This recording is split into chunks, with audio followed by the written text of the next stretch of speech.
puso ng Village Prime Movers Association. Gusto po namin magbigay ng munting alaala. Maraming salamat, Kapimo. Ito po ay ibibigay ko sa kanila. Kung pwede po, nakatayo po yung ibang members namin dahil veterans private.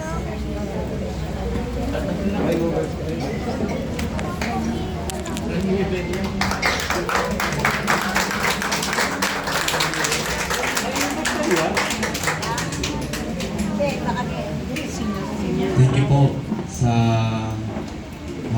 pag-message po kay Lolo Kai. So to give their message is si Lupon President Paul Puno.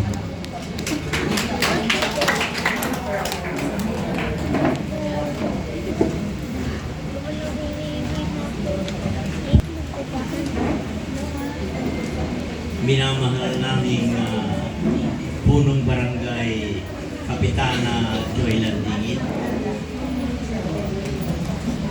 members of the Barangay Council and staff,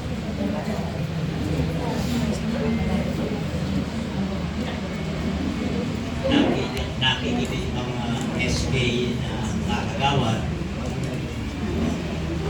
beloved seniors,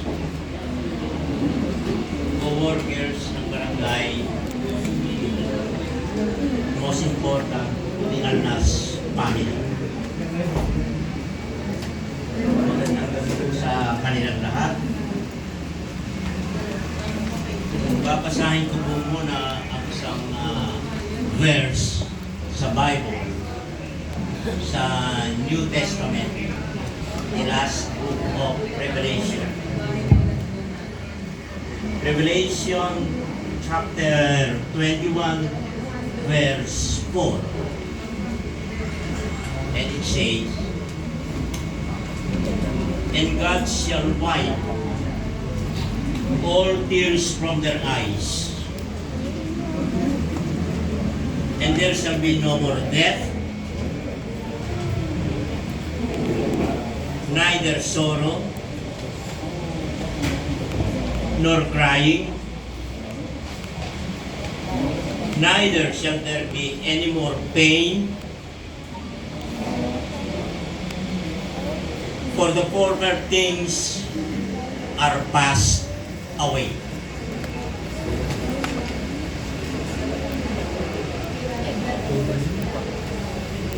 Alam ko pong lahat tayong naririto ngayon sa bulwagan ng ating barangay ay nakikitalamhati sa pagpanaw ng ating kaibigan na si Ka-Imo Alnas, sa kanyang pamilya at mga kaanak na narito ngayong gabi.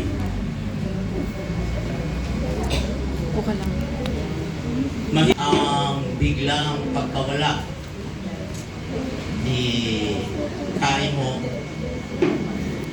bilang isang kapitbahay,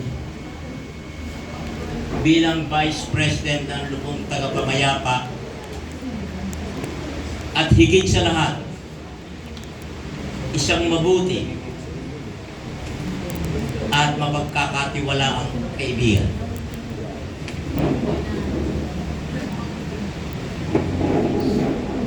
Hindi ko makakalimutan yung mga kadalasan ay hapon na lagi kaming magkausap sa tapat ng aming bahay. Kwentuhan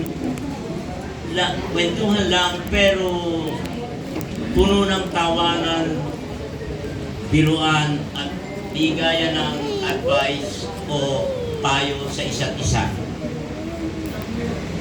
Pag may problema sa aming samahan sa Lupong Tagapamayapa, ay sa kanya ko unang ipinaalam upang aming mapag-usapan.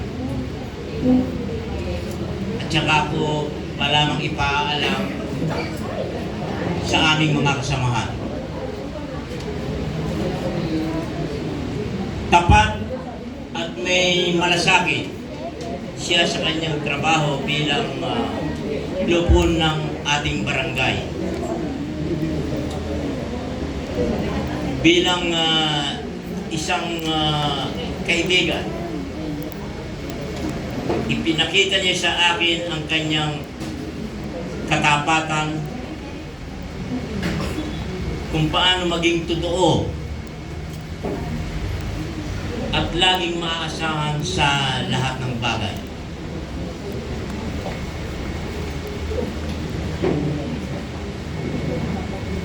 Sa totoo lang po ay halos magkasing edad kami ni Kaimo.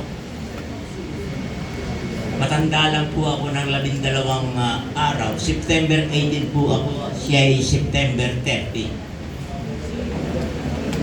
1945. At sa edad namin 80 years old, kami po ni Kaimo ay lubusang sumasang-ayon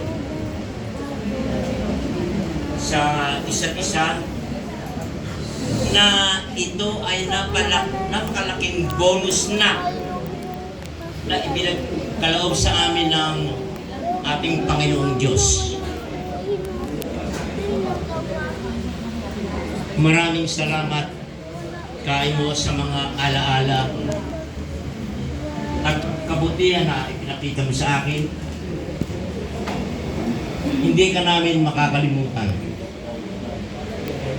Paalam kaibigan, lagi kang mananatili sa aming mga puso at isipan.